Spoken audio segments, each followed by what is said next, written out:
बिस्मिल्लाहिर्रहमानिर्रहीम अस्सलामुअलैकुम। आज का टॉपिक है हमारे पास main points of cell theory. आज के इस लेक्चर में हम सेल थ्योरी के मेन पॉइंट्स को डिस्कस करते हैं कि सेल थ्योरी के मेन पॉइंट्स कौन कौन से हैं। स्टूडेंट्स, प्रीवियस लेक्चर में हमने इमर्जेंस ऑफ सेल थ्योरी या history of formulation of cell theory topic को डिस्कस किया हुआ है। अगर आपने अभी तक उस लेक्चर को नहीं देखा है तो काइंडली आप जाके उस लेक्चर को भी देखें ताकि सेल थ्योरी के मुतालिक आपका मुकम्मल कंसेप्ट क्लियर हो जाए। स्टूडेंट्स, स्टार्ट करते हैं main points of cell theory को। सबसे पहले इसकी डेवलपमेंट को हम देख लेते हैं कि सेल थ्योरी को किसने डेवलप किया है। Two German biologist Schleiden a botanist and Schwann a zoologist formulated the cell theory. Students, दो जर्मन बायोलॉजिस्ट थे, एक का नाम था श्लाइडन जो है ना ये एक जर्मन बोटानिस्ट था और दूसरे का नाम है श्वान जो है ना ये एक जर्मन ज़ूलॉजिस्ट था। इन दोनों जर्मन बायोलॉजिस्टों ने जो है ना सेल थ्योरी को फार्मूलेटेड किया है, सेल थ्योरी को डेवलप किया है। अब आते हैं main points of cell theory की तरफ कि सेल थ्योरी के मेन पॉइंट जो है ना वो कौन कौन से हैं। Main points of cell theory में हमारे पास पहला पॉइंट है All organisms, plants and animals are made up of cell and cell products। Students, पहला पॉइंट हमारे पास ये है कि हमारे पास इस दुनिया में जितनी भी लिविंग ऑर्गेनिजम्स है, चाहे वो प्लांट्स हो या चाहे वो एनिमल्स हो, ये तमाम लिविंग ऑर्गेनिज्म जो है ना ये सेल और सेल प्रोडक्ट से बने हैं। स्टूडेंट्स, इस दुनिया में हमारे पास जितनी भी लिविंग ऑर्गेनिजम्स हो, चाहे वो प्लांट्स हो या एनिमल्स हो, ये तमाम लिविंग ऑर्गेनिज्म जो है ना स्टूडेंट्स ये सेल और सेल प्रोडक्ट से बने हैं। अब स्टूडेंट्स, सेल्स के तादाद की बुनियाद पर जो है ना हमारे पास दो तरह के ऑर्गेनिजम्स होते हैं। एक को जो है ना यूनिसेलुलर ऑर्गेनिजम्स कहते हैं और दूसरे को मल्टीसेलुलर ऑर्गेनिजम्स कहते हैं।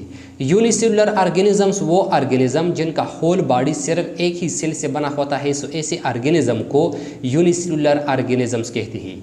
और मल्टीसेलुलर ऑर्गेनिजम्स वो ऑर्गेनिज्म जिनका होल बॉडी बहुत सारे सेलों से बना होता है, ऐसे ऑर्गेनिज्म को मल्टीसेलुलर ऑर्गेनिजम्स कहते हैं।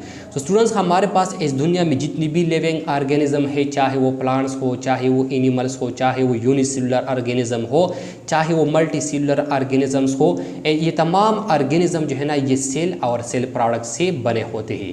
ये था हमारे पास पहला पॉइंट। अब सेल थ्योरी का दूसरा मेन पॉइंट है हमारे पास cells are the basic structural and functional unit of all living organisms. Students, cell जो है ना ये तमाम लिविंग ऑर्गेनिजम्स का बेसिक स्ट्रक्चरल और फंक्शनल यूनिट होता है। सेल जो है ना ये तमाम लिविंग ऑर्गेनिजम्स का, इस दुनिया में हमारे पास जितनी भी लिविंग ऑर्गेनिजम्स है, इन तमाम लिविंग ऑर्गेनिजम्स का बेसिक स्ट्रक्चरल और फंक्शनल यूनिट होता है। अब स्टूडेंट, स्ट्रक्चरल और फंक्शनल यूनिट का क्या मतलब है? स्ट्रक्चरल और फंक्शनल यूनिट का मतलब ये है कि हमारे पास इस दुनिया में जितनी भी लिविंग ऑर्गेनिजम्स है, इन तमाम लिविंग ऑर्गेनिज्म का जो स्ट्रक्चर होता है वो जो है ना स्टूडेंट्स सेल से बना होता है। मिसाल के तौर पर हमारे पास ह्यूमन बॉडी है, ह्यूमन बॉडी में जो है ना हेयर्स होते हैं, बोन्स होती है, इसके साथ साथ स्किन्स होता है, फ्लैश होता है, नेल्स होती है, अब ब्लड होता है। अब ह्यूमन बॉडी के अंदर ये जितनी भी पार्ट्स के तमाम पार्ट जो है ना स्टूडेंट्स ये सेल से बने हैं। स्टूडेंट्स, स्ट्रक्चरल यूनिट का मतलब ये है कि हमारे पास जितनी भी लिविंग ऑर्गेनिजम्स है, इन तमाम लिविंग ऑर्गेनिज्म का जो स्ट्रक्चर होता है ये स्ट्रक्चर जो है ना ये सेल से बना होता है।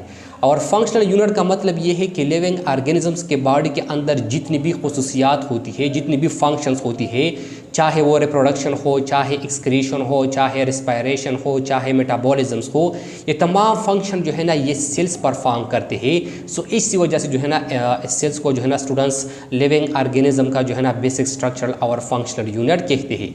स्टूडेंट्स, ये था हमारे पास सेल थ्योरी में दूसरा मेन पॉइंट्स।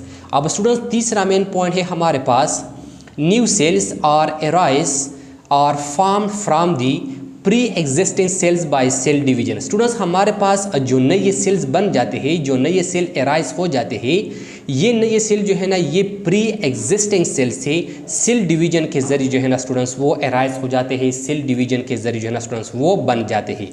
अब स्टूडेंट्स, प्री एग्जिस्टिंग सेल्स का क्या मतलब है? प्री एग्जिस्टिंग सेल्स का मतलब है कि वो सेल जो कि पहले से मौजूद होते हैं, ऐसे सेल को जो है ना स्टूडेंट्स प्री एग्जिस्टिंग सेल्स कहते हैं। हमारे पास जो न्यू सेल अराइज हो जाते हैं या न्यू सेल्स बन जाते हैं, ये न्यू सेल जो है ना ये प्री एग्जिस्टिंग सेल से सेल डिवीजन के जरिए जो है ना स्टूडेंट्स वो बन जाते हैं। मिसाल के तौर पर हमारे पास जो है ना स्टूडेंट्स ये एक सेल्स है और ये जो है ना हमारे पास पहले से मौजूद है। अब इस सेल को जो है ना स्टूडेंट्स प्री एग्जिस्टिंग सेल्स कहते हैं। अब स्टूडेंट जब ये सेल जो है ना मैच्योर हो जाता है तो इस सेल में जो है ना एक अमल हो जाता है और इस अमल को जो है ना स्टूडेंट्स सेल डिविजन्स कहते हैं। इसको क्या कहते हैं? इस अमल को जो है ना स्टूडेंट्स सेल डिविजन्स कहते हैं।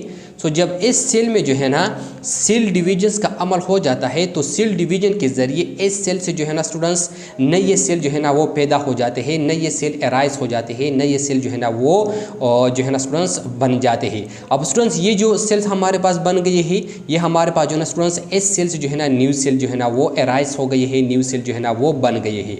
अब स्टूडेंट्स इस सेल को जो है ना डॉटर सेल्स कहते हैं। इस सेल्स को क्या कहते हैं? जो नए सेल्स बन जाते हैं इस नए सेल्स को जो है ना स्टूडेंट्स डॉटर सेल्स कहते हैं, डॉटर सेल्स। और ये जो पहले से जो सेल्स मौजूद होता है इस सेल्स को जो है ना स्टूडेंट्स पेरेंट सेल्स कहते हैं। जो प्री एग्जिस्टिंग सेल्स होता है इस सेल को जो है ना स्टूडेंट्स पेरेंट सेल्स कहते हैं। सो स्टूडेंट्स हमारे पास जो नए सेल्स एराइज हो जाते हैं ये जो है ना प्री एग्जिस्टिंग सेल से सेल डिवीजन के ज़रिए एराइज हो जाते हैं। सो ये था हमारे पास तीसरा पॉइंट। अब स्टूडेंट्स फोर्थ पॉइंट है हमारे पास all the metabolic processes takes place within cell. Students living organisms के बॉडी के अंदर जितनी भी मेटाबॉलिक प्रोसेस होती है ये तमाम मेटाबॉलिक प्रोसेस जो है ना स्टूडेंट्स ये सेल्स के अंदर होती है। तमाम मेटाबॉलिक प्रोसेस जो है ना स्टूडेंट्स ये सेल जो है ना वो परफॉर्म करते हैं। मिसाल के तौर पर हमारे पास जो है ना प्रोटीन का फार्मेशन होता है या प्रोटीन का ब्रेक डाउन होता है, लिपिड का फार्मेशन होता है या लिपिड का ब्रेक डाउन होता है, कार्बोहाइड्रेट का फार्मेशन होता है या कार्बोहाइड्रेट का जो है ना स्टूडेंट्स वो ब्रेक डाउन होता है, एनर्जी का स्टोरेज होता है या एनर्जी का रिलीज होना होता है। ये तमाम मेटाबॉलिक प्रोसेस जो है ना स्टूडेंट्स ये सेल्स के अंदर जो है ना वो होते हैं। तो ये हमारे पास चौथा पॉइंट। अब फिफ्थ पॉइंट यानी पांचवा पॉइंट है हमारे पास cells contain the hereditary materials of an organism which is passed from parent to daughter cell। Student cells के अंदर जो है ना ऑर्गेनिजम्स के जो हेरिडेटरी मटेरियल्स होते हैं वो जो है ना मौजूद होते हैं और ये हेरिडेटरी मटेरियल जो है ना ये पेरेंट सेल से डॉटर सेल में जो है ना स्टूडेंट्स पास हो जाते हैं, पेरेंट सेल से डॉटर सेल में जो है ना स्टूडेंट्स वो मुंतकिल हो जाते हैं। सो इसी वजह से जब अक्सर जो है ना पेरेंट से जो है ना ऑफस्प्रिंग पैदा हो जाते हैं तो इस ऑफस्प्रिंग में जो है ना कुछ खुसूसियात ऐसी होती है जो कि इसके वालिदैन की सिमिलर वालिदैन के साथ जो है ना वो सिमिलर्स होते हैं। सो स्टूडेंट्स ये था हमारे पास पांचवा पॉइंट। तो स्टूडेंट्स ये था हमारे पास आज का लेक्चर के सेल थ्योरी के मेन पॉइंट जो है ना वो कौन कौन से है। आई होप आपको समझ आया होगा। इंशाल्लाह नेक्स्ट लेक्चर में मुलाकात होगी। Thank you वस्सलाम।